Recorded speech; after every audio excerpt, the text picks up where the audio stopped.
Hello everybody, today's video is all gonna be about how to give your birds trust.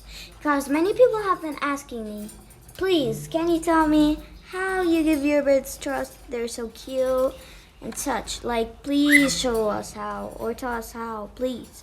So all the video today is gonna be about is how to give your birds trust. First, grab your bird's favorite tree or any kind of tree and then put it in front of the cage, but make sure to grab it with your hand like this so that your bird comes and steps up on your hand. This may not succeed at the first step or first time, but by time your bird will start coming on your hand like Peanut.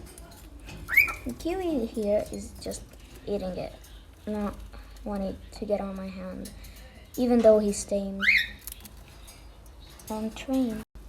And now your birds can finally step up on your hand, as like the budgie, kiwi, and Peanut.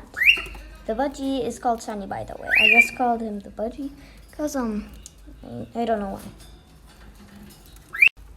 This was today's video. Thank you for watching.